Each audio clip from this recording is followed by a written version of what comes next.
Okay. So I'll get a little closer to my computer. The gist of it is I admire Ilona's work and I love that that I love that it's becoming more informed by animation, yet the rootedness in drawing is still there. So I wanted to share a few words before we hear directly from the artist. And so the way this talk will go is I'm going to share a little bit and then we'll hear from Ilona and then Meagan. Each of them will speak for about 10 minutes and then we will have a conversation. If anyone has questions, you could write to the Q&A and then we'll be able to all kind of chat with each other.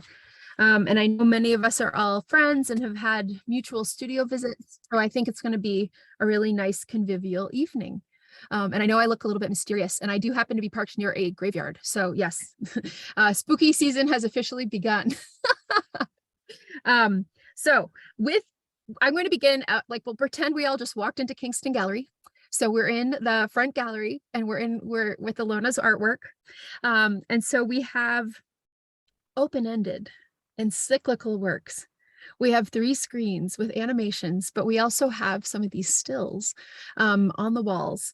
So we have these beautiful gestures and a balance of organic things, but we also have some symmetry. The imagery doesn't really tell you what to think. There's some balance of non-objective, and it's prioritizing relationships between people, shapes, and colors without hierarchy. These are some of the things that I see and note.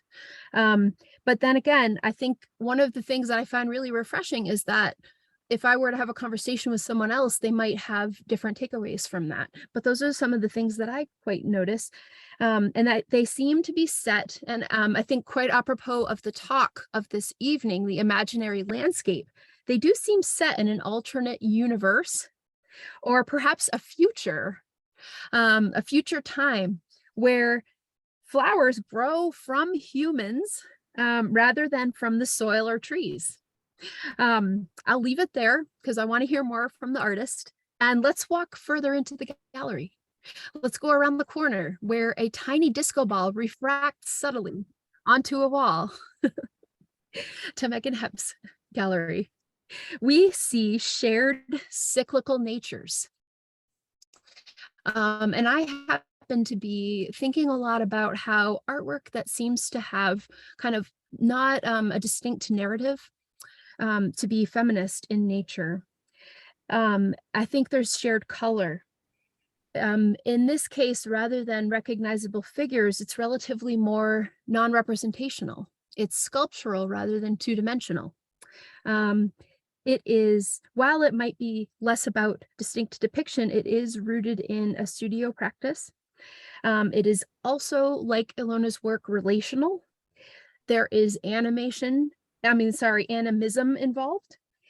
We see fringe, neon, playfulness, reflectiveness, both metaphorically and literally. So those are some of my takeaways. I have questions prepared, but for now, I think this might be a nice time for us to hear directly from the artists and see some of their artworks. So Ilona, would you like to take it away? Yeah, so now let's have the screen share again. Thank you, Diane. So I thought I'd start off talking about basically my process and what I think about as I work. I work in, you can go to the next slide. So what I did is I uploaded a number of little animation clips that represent tiny little bits of all these different animations that I've been making. And I work just like I used to work as a painter. I have an idea, I start the idea, and then I sort of almost create a space for more ideas to enter, and then I try them out and see where that takes me. And it's a kind of dance between, Phyllis says she can't hear the talk. Phyllis, maybe you should go out and come in again. That often helps. Diane, can you make this one play or not? anyway, so the issue is I work in this open space, and in a sense, these animations still live in an open space because they digital, they're not really real. I do make the prints just so I can have something in the gallery, and also because they're so delicious in a certain way. I really love that kind of delicious, high quality, high color, intense, sort of almost velvety quality about them. So there's a dance for me between the ethereal and the real. And my whole agenda, in a sense, is to try and express the sense of impermanence and change that happens again and again. And I'm not sure how it is for anybody else, but for me, there's something exciting about that. And it links, of course, to my Buddhist practice. So my whole adult life, I've been a Buddhist, and so I've been meditating and studying and, you know, going again and again through all this process. And I'm hoping that other people have some takeaway of that. But to be honest, I'm not totally sure. My Buddhist friends seem to see it, but I don't know if my art friends see it. So there's also this sort of real life delight in finding a solution to a problem, because in a sense, it's all about creating a space and then solving the problem of the space. Like, how do you go about being in the space? What do you do with the space? How do you make it meaningful? How do you go from point A to point B? And so it's kind of a fun journey for me to be doing this again and again. And in a way, there's something delightful about this. And even for me, when I discover things like I could make the water run, or I could make the water fill up the space and then become steam and then cover everything and become a transition into, so maybe we could see that again, and then become a transition into the next part of the animation. So I've had to learn in some way all this stuff, because when I'm a painter, I'm a two-dimensional sort of expert. And now I have to find out all these things about how you move in time, how you visually move from point A to point B to point C. And I don't make a timeline. I find it sort of boring to just be an executioner. I'm much more interested in being an adventurer and finding a way. So that's really what my journey is finding this way. And as I'm busy going through this whole thing, I'm meditating and studying and thinking about impermanence and thinking about space in a sense, and thinking about lack of solidity and solidity. So like the relative and the absolute, playing around with those kind of things. So it's a kind of fun dance that I'm on when I do all those kind of things. So how much more time do I have, Diane? You're good, Ilona. Okay, so you know, I have these kind of desires to, like, I had this idea because I paint watercolors. I've always had an auxiliary practice. I had a main practice, and then I would always be doing watercolors because I find them just beautiful and delightful. And I've done all sorts of things. Like when I was in South Africa, I always wanted to paint a Kama Sutra series, but it's hard to paint those things when you have children. So I waited till we were there and I did those in watercolor, you know. So I have millions of watercolors that I've made, and I sort of start something and I just go straight down a road with them. And I thought it would be just really beautiful to make watercolor of an animation of watercolors. And so I spent an inordinate amount of time trying to do that, and found that it was extremely boring. And I spent hours and hours trying to work it out until I made can you go back to the previous slide? Just not this one, but the one with the wacky dances, until I decided to use this image of this dancer that I had drawn and painted in watercolor years ago. And because it's sort of quirky and wacky and quite charming and delightful, it sort of lifted up the whole animation. And so I was able to understand that, well, I knew that the quirky was much more interesting than the very beautiful, but I was able to manage that thing. So at the same time as I'm making these things and exploring space and exploring Buddhist ideas, I'm also learning about animation because I just jumped into it and I didn't know anything about it before. So on every level, it's an interesting journey for me. This next, okay, let's go. Yeah, if you could just stop here and then we'll play the animation.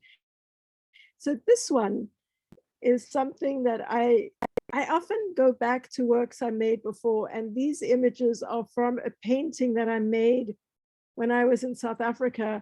A friend went up through Egypt and we lived under apartheid where there was a cultural boycott. So we were never allowed in other countries in Africa. But this is a British friend who was visiting, and then he went to Egypt, and then he sent us all these amazing postcards from Egypt. And there was such a sense of nostalgia for the whole of Africa and what it meant that I started making so-called Egyptian paintings. And so this is a remnant from those Egyptian paintings.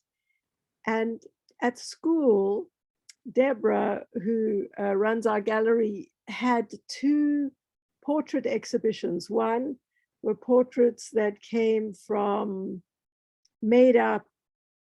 They're a combination of made up and real, and the others were, I think, real. I can't totally remember. But anyway, I thought, well, wouldn't it be interesting to see how you could make an animation out of portraits? And so I did this whole animation, which is called Exploring Self, which is another sort of meditation as a Buddhist one would have, and so I used this image because part of me is connected to Africa, even though I live in America. Being part of Africa is somehow, it's just like I'm a Buddhist, but I was born Jewish. So it's like in your blood, like being from Africa is in your blood. There's no way, we had a friend who used to say, I'm going to have a blood transfusion. I can't stand having Afrikaner blood because he had some Afrikaner relatives, and so there's a bit of that. You can't have a transfusion. It's always part of who you are.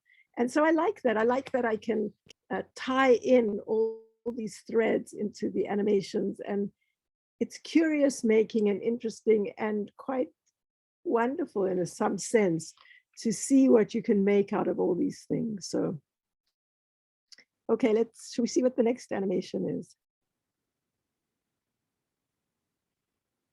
Oh, so this is still the ballerina one.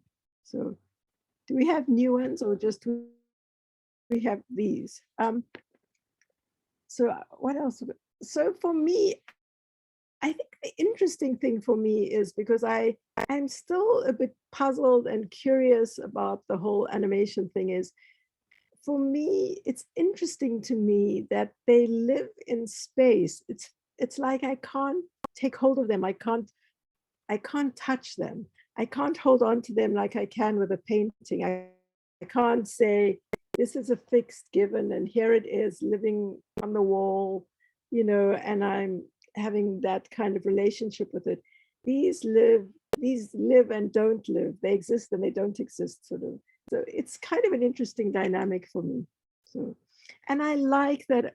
I like number one when I can you just stop it there? I like when I discover things. Like I liked when I discovered my cursor won't work. You can't see my cursor, can you? No, I don't think so. But I loved when I discovered that I could make this translucent, like lid on this so-called machine. I love that kind of thing where I create a world and I discover ways of making the world. So a lot of what I'm doing is I'm using both analog and digital. Some of these are scanned images or images that came from old paintings, and then I play around with them, and then I redraw into them and alter them and do all sorts of things which are kind of exciting to me. And all that happens on an iPad. It's just charming and delightful, basically. So how much time, Diane? We should probably transition to Meagan. Okay, good idea. Okay.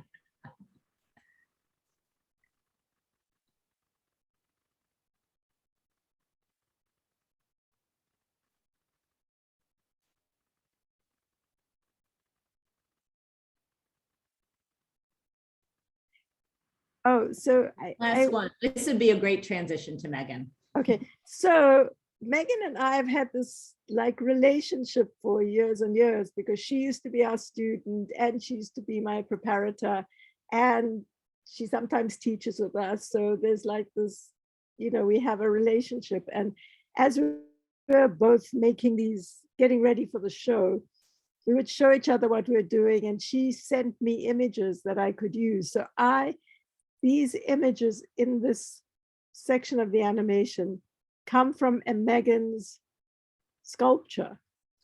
And they were so like rich and delicious, I wanted to use them. And so what's interesting is they now live, because I made prints of them, they live on the one side of the wall that divides the gallery, and her sculptures live on the other side of that wall. So there's like a sort of symbiotic relationship between us holding the space together. So Meagan, you go on from there. Yeah, I mean, that's one of my favorite parts of the show. I do love that they're on the same wall. And I think that's something that you and I are probably the only two people that noticed for a long time, but it's like it's delicious. I know you love that word, but I know it's kind of hard to see from this image, but we did just include it because it shows the scale of the work together. But on my side, on the left, there's these small wall shelves that house those sculptures. And then Ilona's work is on the other side. But I do love this image where you can see both pieces together. Diane, do you mind going to the next video, please? Thank you.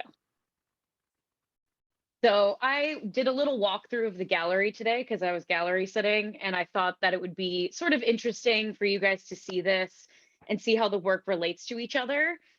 So for anyone who hasn't been to the gallery yet, I've made a giant playground, is the simplest way to put it. I may make these small companions that are really just abstracted forms, but they become my friends, my family, my toys, my children, and they accumulate in my studio and interact with myself, with the furniture, anything that they can get their hands on, because I live in a small space that's actually about the size of the middle gallery. So I built the show in the studio that is the same size. But because of that, I got this idea to make a playground because they are very childlike. So that's where all of this playground equipment came from. So I think, are we still in the middle of this video, Diane? Okay, cool. All right, I'll keep talking then. So just to give you a little background on how I make the actual companions themselves, I am a trash collector at heart. Most of my furniture comes from the street. So I have a library of colored plastics and recycled materials that are organized by value and by hue. And basically when I'm in the studio, I just get together and start making a puzzle, or a 3D puzzle, I guess, that only I can understand. I'm very, very particular about how I connect the materials. I really want the forms and the borders to meet up as though they're meant to be together. So there's a lot of time of just going back and forth and basically like kissing two pieces together, seeing if they fit, if they don't fit there, switching them around and seeing where it sorts to blend together and mesh into one. And I usually work with the plastics and recyclables for a significant amount of time until the piece gets very stagnant.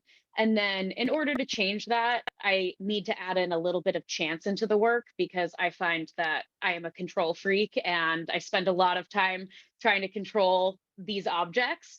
But then they get boring. So that's when I sort of add in this extra element of chance. So I have come up with a secret recipe with resin and flocking, and I mix it together and it sort of takes on a life of its own and it grows and allows the sculptures to really take on a life of their own.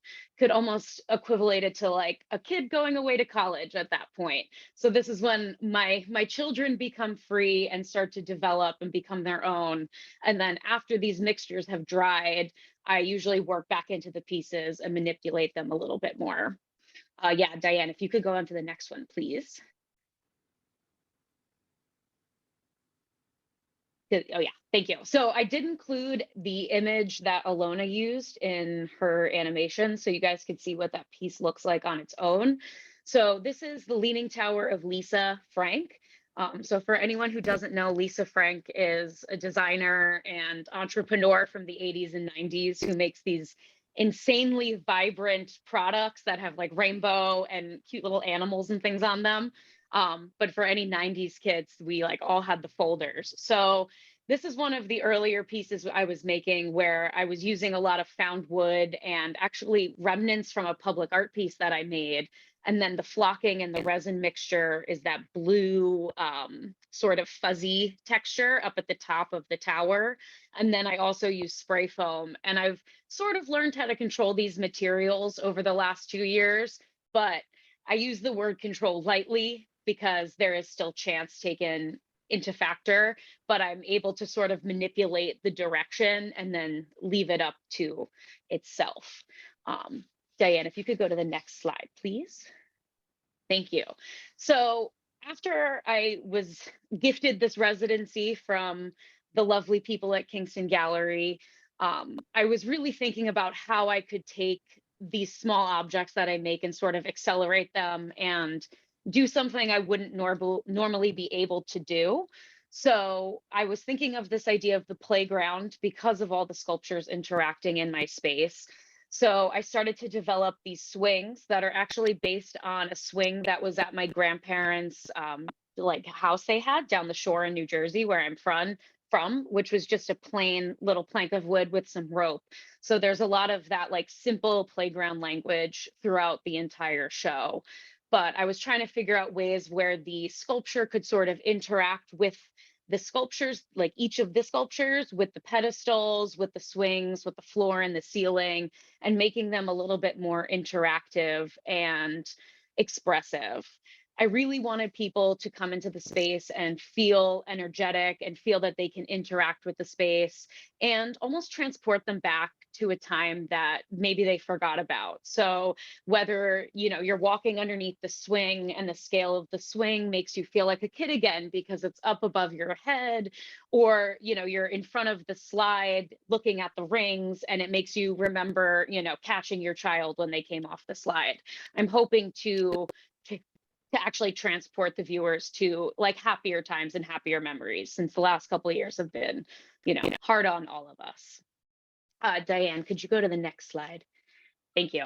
So I did just want to include the beginning image from the video again, which is an aerial shot of the gallery. So you could see a little bit of how the pieces are interacting with each other. And you could see the slide that I was talking about, which actually has rings, which I'll talk about in a little bit. And then the seesaw. So a lot of the pieces themselves are the pedestal, and a lot of them are also, you know, the artwork itself, or they interact with the actual architecture of the gallery, because, you know, it is a space in Boston, and spaces in Boston have character. And I think that it only does my work like better justice to actually allow it to interact with the architecture around it. And it allows me to feel that the work, even though it's finalized for this show, it can sort of keep on living and change its life a little bit. You know, whether I show, there's a piece, Megara, which is the one that goes over the pipe in the gallery. And it's like, what would that look like if I showed that somewhere else in the future?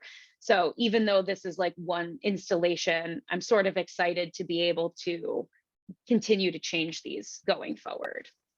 So that's all I have for my main talk. I don't know if you want to stop sharing, Diane. I think we did lose people because of the sound. I don't know. Ilona, can you hear me? I can hear you. I'm not sure about what's happening with people and the sound. Okay. But often when you're on Zoom and you don't hear sound, it's easy just to log out and log back in. Definitely. But where's Diane? She's there. Well, we can keep going. Oh, Oh. there you are, Diane. She's Kingston. Okay. Okay. We can So- transition to a conversation. And I have a couple questions that I could kind of kick us off. Good. That sound good? So I Yeah. think you both did a marvelous job of kind of taking some of my word salad and saying, kind of expanding on it. And then my first question is more specifically for Ilona. And I do have questions for both of you. And it's okay if not all my questions get asked, because of course we want to hear from some of our friends who are joining us. So Ilona, I wanted to talk to you about that ethos of practice, because your animations are building up and then kind of taking down drawings in this two-dimensional world that you've built over years. So this idea of the cyclical expression, and I'm wondering if you see that open-endedness of your animations as feminist and or defiant toward mainstream animation. You know, I'm quite a defiant person, but actually I'm so in awe that I've learned to do this that I don't think I'm saying fuck you to anybody. I'm going, oh my God, look, I worked out how to make water run or something. So I'm not there yet. You know what I mean? I'm still in the, oh my God, quality of it all. But I've always had a strong feminist streak in my work. So, but in a way, I've given myself more freedom while I make these, maybe because it's much more complicated. Like, you know, it's easier in a way just to draw a thing, but to draw like a person and then make the person move, it's kind of challenging. And that's why, like, that ballet dance is so weird and quirky. And, you know, there's nothing like smooth and flowing music. It's like, you know, it's like this whole thing. And so I'm sort of, I suppose my skill set and my aesthetic, like somehow marry a bit, but maybe it'll evolve as things change, you know.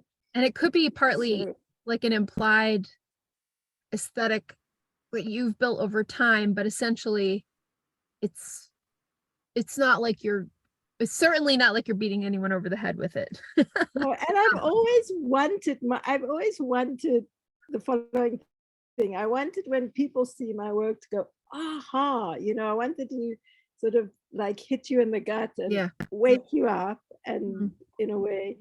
And at the same time, I don't want to be ordinary and normal. I want something weird and peculiar. So it suits me to be able to, you know, like maybe not be as skillful at some of this as I would be. Like I would do a really stupid thing, like make a bird fly past something. And I think it's a miracle I did this thing, you know.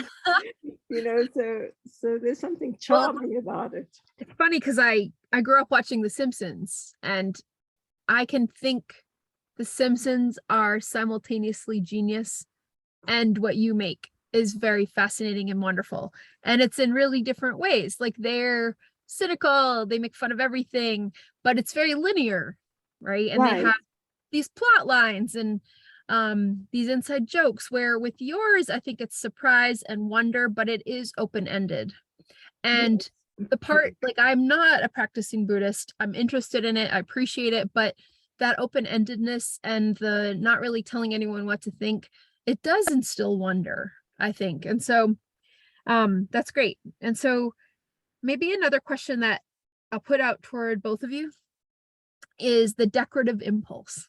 So we know that, you know, there's flowers and there are vases and there are kind of like bricks that are mauve and purple. And then with Meagan, you have like this amazing neon fringe that I want to know kind of where you got it, probably where Jeffrey Gibson gets his fringe.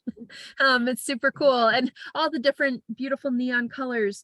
So this idea of decorative repeating patterns. So I'm curious about the relationship with decoration, and just kind of like maybe just speaking a little bit more to that. And you both did a beautiful job of talking about kind of how you've experimented. And I had a prepared question about experimentation, but I think you both did a great job of talking about that already. So I kind of skipped over that. So maybe we could talk a little more about form versus decoration.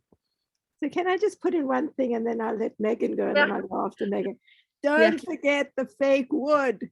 One of the most exciting things for me. The commonality between the two of you, the foie bois. It's so fabulous. When I discovered there's a brush in Procreate that's wood grain, I was like, oh my God, this is so fabulous. Faux bois. I'm sorry, my French was very rusty. Faux bois. Yes. Yeah.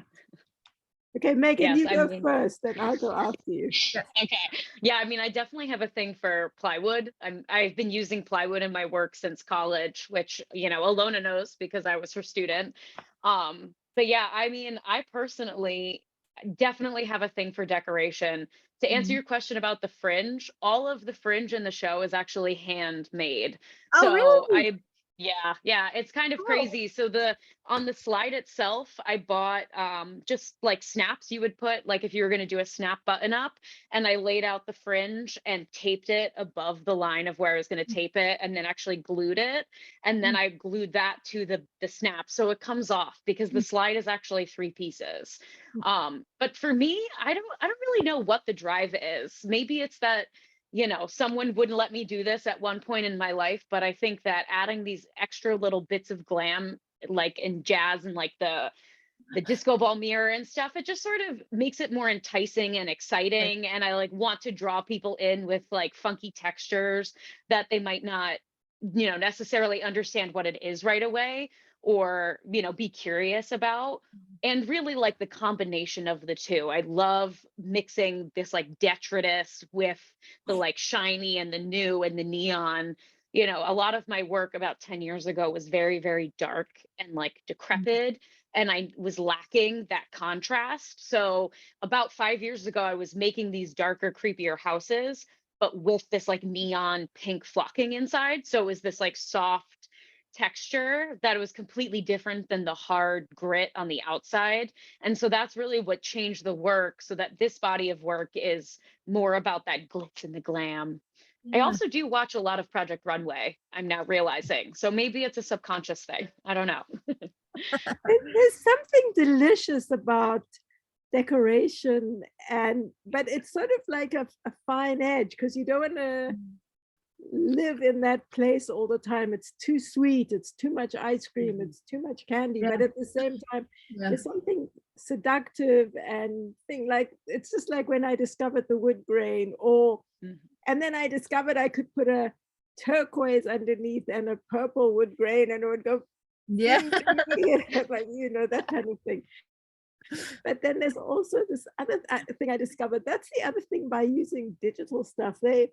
In Procreate, they have a setting where you could divide the screen in half or in quadrants, and you can draw in one quadrant and it multiplies it. So you know, of course I couldn't stop myself for 3 days making 1 million of these like mandala decorative things. And then I worked out how to use it, you know. So they're fun to look at. So there is something just seductive and playful and delightful to like, you know, touch into kind of thing. Yeah. Wonderful. So let's see. I think I have another question for Meagan, and I'm going to give you this as a double question, because you and I talked before, and I just want to say to you how much I loved during your presentation, where you said, well, you know, in short, I made a giant playground. And I'm like, a giant playground, did you? Okay. I know it is kind of small. So yeah, so first of all, I wanted to say this whole idea of scale and kind of the mind. So it's kind of like conceptually giant. Yes. And we know the scale is partly dependent upon the size of your studio right now. So I know it's too simplistic a question to say, would you make it bigger if you could? So that's too boring. You don't necessarily want to become Anish Kapoor. So if you want to answer that, She okay. does, of course she does. What are you thinking? But I want my Anish Kapoor's money. yeah. Speaking of like flocking, right? Grand flocking. Yes. But I guess the question I know we both have been talking about, me asking you, is this idea of care. So the way I phrased it was the aesthetics of care, and the way I think I liked your statement and I liked your title, and this idea of you having a relationship with the things you make. And in particular for me, as I walked around I almost called it your studio, but the gallery, the way things are positioned on slide, it's like you made it fun for your sculptures. That is interesting to me. And I would love to hear more from you about that, and that idea of care, but not only care for the sculptures, but care for yourself as an artist. Yeah, I've been describing it to people as like the movie Toy Story. I really feel as though when I leave my house that the sculptures are interacting with each other. And maybe it's because sometimes they move, but I know that that's my cat moving them. Because let me tell you, making a slide with fringe with a little cat is That's a lesson in itself. But really, though, these sculptures started as self-care because I lived alone in a space the size of the middle gallery throughout the pandemic. I didn't really come in contact with another person for about 8 months, face to face. So that's where this body of work started to grow from. So I was making my own friends, and my own little neighbors to hang out with and interact with. And through the making process, I was starting to feel love for them. And like from feeling that love, I felt I couldn't just give them a pedestal. And there are a couple pieces that are shown on the white shelves in the space, but the rings in particular, I've shown on pedestals before or on hands. But really, like the idea of with the rings is that they're companions to go. So they go with you on these adventures and they want to see the world and they want to interact with the world. So putting them on a shelf would have, in my opinion, like done them a disservice because they would have been bored for the month that they're there. So I needed to come up with a system for them to be able to interact and have fun throughout this show. So I wanted them to slide down the slide itself. And, I'm really interested in proportion and balance. And I think a lot of playground equipment also lends itself well to that. So I think that sort of helps go along these lines. Ilona, I'm going to just mute you. Okay. No. Somebody I don't know just called. Can you believe it? So carry on. Yeah. That's okay. I think to answer the second part of your question about scale, I actually have images for this because I think it's sort of fun to see them in comparison. Diane, would you be able to share the screen to the small gallery, but looks like a giant gallery? I don't know if that makes sense. Is she okay? It was about slide, what, I 19 or think it's like something? Is that right? 19, No, yeah. that's- The next one, I believe. Oh, one more. Okay, one more. That's it. Sorry, guys. So to answer the question about scale, it's something I'm constantly thinking about. And what really changed my thinking about it was the Shelter in Place Gallery. So I was fortunate enough to have a show at the Shelter in Place Gallery during the pandemic. For those of you who aren't familiar, this is a 17-inch long gallery that Eben Haynes, who is now one of the Accelerator public artists for Now and Then, had made in his apartment, and he was showing local artists. And so it was really fantastic for my work because I'm actually using some of these sculptures in the show now. So it was the first time I had seen them with the environment around it where they looked like they were 3 or 4 feet tall. So particular, the piece that's all the way to the right is about 7 inches long. So thinking of it as like, a 12:1 scale, it would be 7 feet long, which if Diane, you could go to the next slide. You can see some of the pieces interacting. So Laura Dern is the pink sculpture all the way to the left on the swing here. And so in the Shelter in Place gallery, it looks like it's 4 feet tall, but it actually fits in the palm of your hand. So the scale is constantly changing. So I just wanted to include this so that you guys could see that. But I would really love to see them 7 feet tall, given the space, given the budget, et cetera. But also thinking about this question in the opposite direction as well. because I'm a control freak, I needed to know what the show could possibly look like before I got into the gallery. So I think the reason I referred to it as a giant playground is because I have the miniature version of it in my apartment that I had been living with for the last year. So Diane, if you could go to the next slide, So please. relative to your apartment, this is amped up. Yes. And you wouldn't yes. mind amping up further. Like if we said, okay, now you can have the ICA, you'd say, yes, thank you very much. And Yeah. continue. Okay, cool. Great. And I would be there in a Good to know. heartbeat. Yeah. Good to know. Yeah. I'll share this information with Eva. Yeah, please pass this along to anyone who would like to know. But yeah, I think so. This on the image on the left here is the gallery that I made. So I made a replica of the middle space.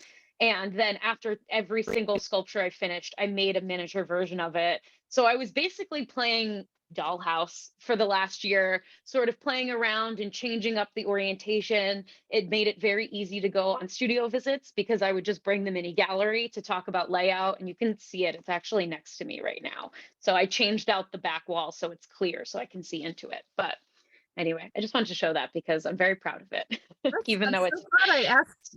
I'm so glad I tacked scale on to my care question. yeah. No, they're to me they're very important and they do relate to each other. So That's wonderful. So I'm thankful to everyone. I know we started a little late. We did have, I mean, for goodness sake, I'm sitting in my car. We had some technical difficulties. Thank you for your patience. We love you. Does anyone have questions? Would you like to join in? I know Ilona had that great idea of seeing everyone's face, and I think we could somehow combine seeing images and hearing from you all. Please unmute yourself, or actually I might be causing chaos accidentally. If anyone wants to write in the Diane's like cursing my name, like Shana, no, that's not how we do it. I warned her that with me and Ilona together, there might be mild chaos this evening. But anyway, questions, anyone? I also love the way, I love the sort of carefulness of the way Meagan made the miniature gallery. And every time she would make a new thing, or she'd make a miniature, and then she'd show me what was going on. So there was some excitement. And then when she was actually installing the show, she had all these like little things everywhere, and I love the way she put like the things on the slide or the things on the swing or the, she was sort of respectful and playful with them, which was kind of a fun thing to watch, because I feel I get too serious. I'm too much having an exhibition, and I'm not, and I like the opportunity to be more playful. So I think that's a great thing. And one of my favorite moments, I'll selfishly share, I shared this with Ilona when I got to see the exhibit. There's the center video has this vase that has these white flowers that just proliferate in a way that they can't in real life. And I was just staring at them like, kind of like a little 5-year-old would watch an adventure movie, and they watch Superman flying across. I was like that with the flowers, like, and the flowers just keep growing and growing and growing, and then it's just purple and they're gone. And in a way, it's kind of like the Buddhist, like you're meditating and there's a thought, and then if you're really good at being a Buddhist meditator, there's no thought. Or you don't pay attention to the thought, you let it go. Okay, fair enough. And I just loved that. And to me, that was kind of like the levity of, I don't know, I read it as levity, because then it starts again. If you just watch, you can get those flowers back. Right. Oh my goodness.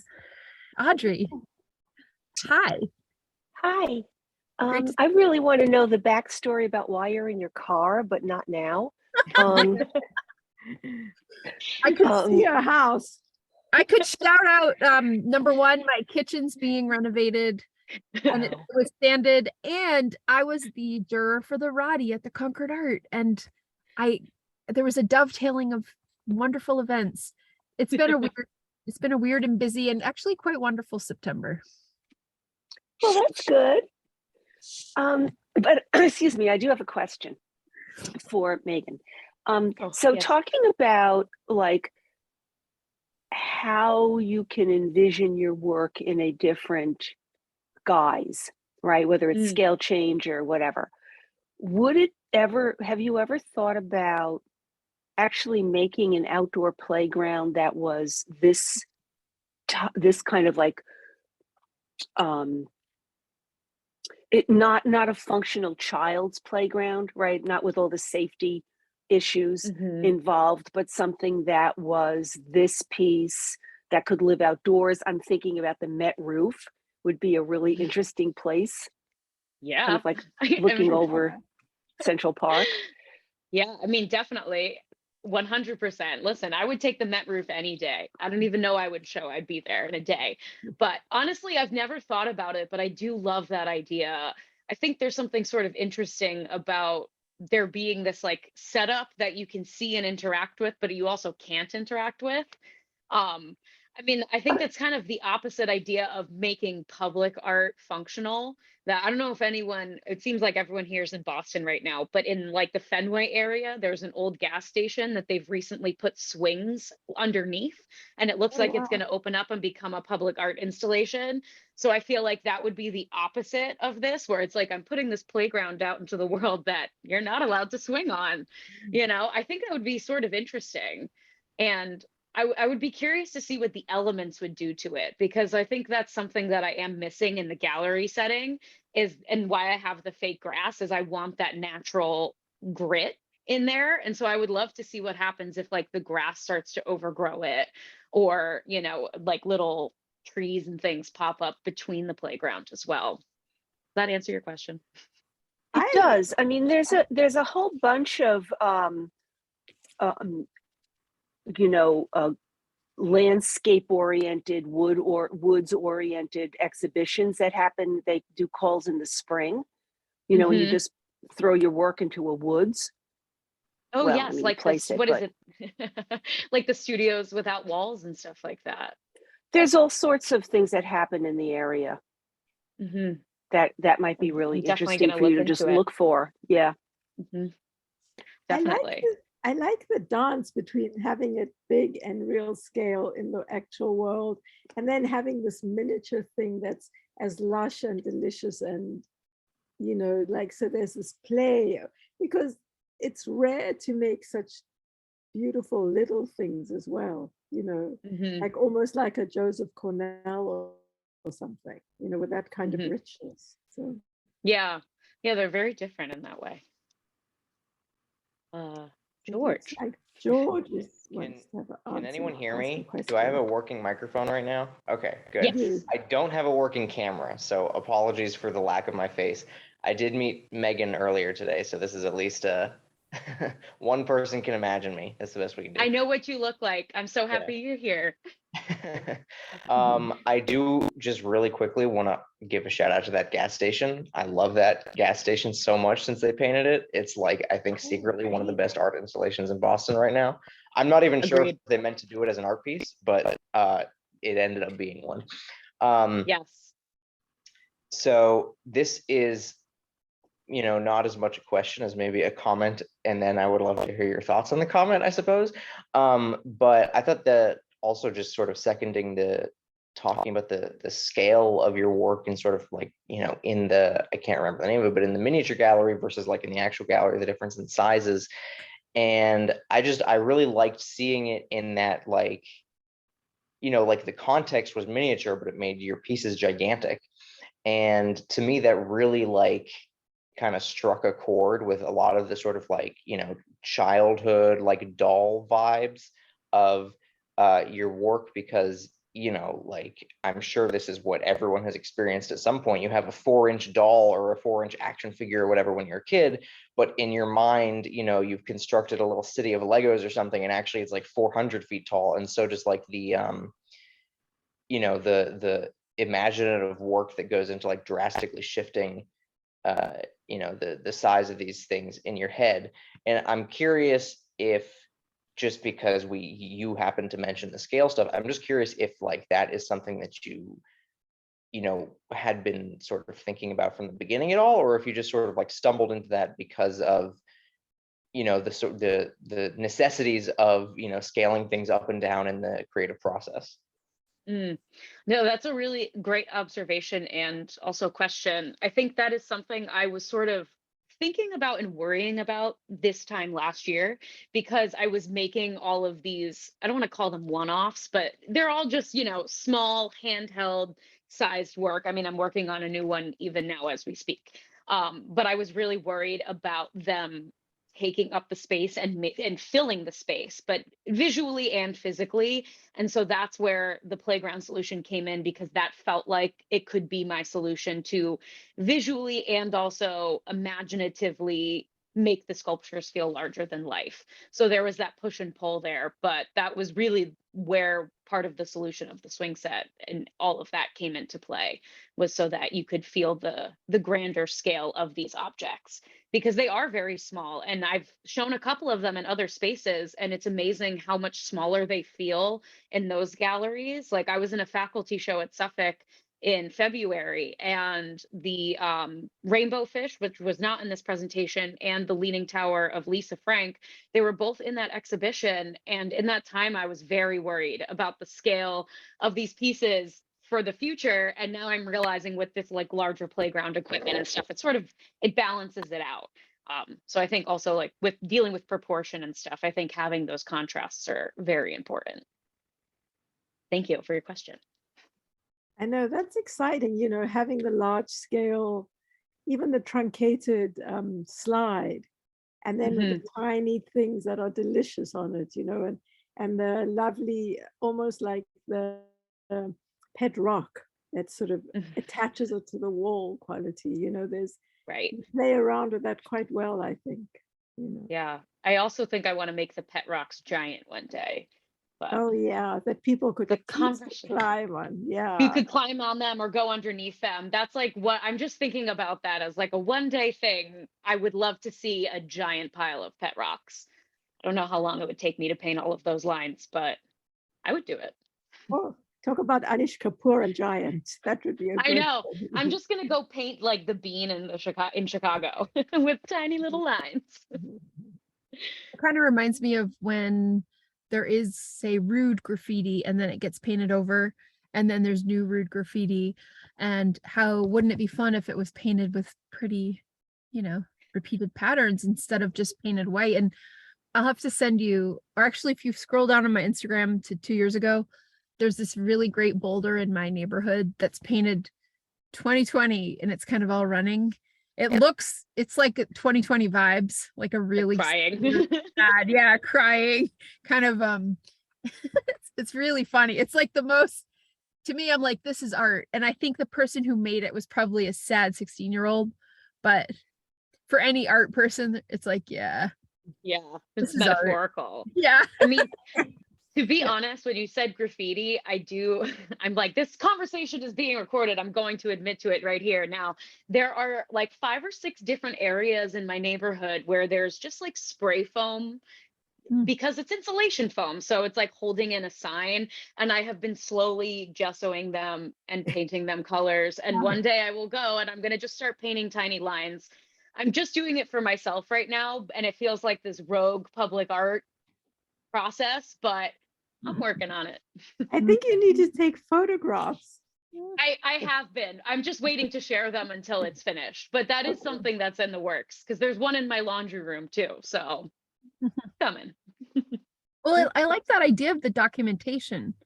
It's kind of like because this idea of, well, sorry to get down this path of rocks, but rocks change too, just like flowers and people, and they have this different pace. So you're in a sense kind of like building a relationship with something that does have a different pace than you do, in a different lifespan. So that, the idea of that documentation and kinship. So it's like your form of art has to do with kinship in these different ways. And that's it's interesting. Yeah, I love that. Well, that makes me even think about with Ilona as well, like the way that your animations are paced and change. It's this like constant evolution, and sometimes they pick up and sometimes they slow down, and I've seen them quite a bit now, so I can sort of predict what's going on because I know what's coming next. But the first couple times I watched them, I didn't know what was coming next. And it's almost like life, so it is, they're both metaphorical in that way. It is kind of funny because they're a big jumble, because I've needed to put slides in different things. And so I've been choosing different images, and then I have to watch the whole animation, 4 or 5 animations, to see which one they came out of, because they're just a continuum of the space. So, you know, yeah, it's kind of interesting being an artist for sure. Yeah. I think we could all agree to that. Interesting, and then like insert alternate words here. Yes. Yeah. Pain in the neck, stressful. Yeah. Why on earth does anybody choose this pathway, and all of the But above? also ridiculously fun and rewarding too. Amazing. Yeah. Yes. Sure, for fun. sure. So I had a great studio visit recently where someone called it the affliction. the afflicted, yeah, You that's can't good. not do it. You can't Yeah. not do it. And with that, 100%. wonderful to I know. see all of you. Thank thank you you so all much, Shana. Thank coming. you. Thank you. Yes, thank you, Shana. Yes, Thank you thank for sitting in you. your car for an hour and hanging Oh with my us. gosh, I'm so sorry I couldn't work it out. I tried so hard to get to a building, but it couldn't be my house. I know most of you enough to be able to say yes, it was floor sanding of my, Okay. and I I'm mean- not allowed to be in my home this week, and it's a very weird week. So But anyway, it's Okay, we're here, amazing we did it. surviving it. Yeah. we'll end on art and not on me. Congratulations to you both. Beautiful colors, beautiful Thank idea. you. Go see Kingston Gallery. Yeah, please go see it. So for those of you who don't know, Meagan is doing if you have any children or grandchildren who are a certain age, what is it, 6 to 10? Yeah, six and up. I mean, the oldest is 12, but you know, we can do like 13 or 14. You just might be in a class with 6-year-olds. She's doing at Mini, and if you go on our Instagram and Facebook page, you'll see a link to register for it, and it is a make your own companion class this Sunday morning at 10:30. And we're also going to attempt to do an Instagram live with Meagan in the gallery with the kids, so it should be fun. Everyone tune in. Awesome. Yeah, it'll be exciting. Wonderful. Hopefully. All right. Thank you, everybody. Thank you, Diane. Thank you, everyone. Have a good evening, everyone. Bye-bye. Well, Everyone, thank you. Bye. Yay, tomorrow's Friday. Yay. happy Friday. Yay, happy Yay. Friday. Bye.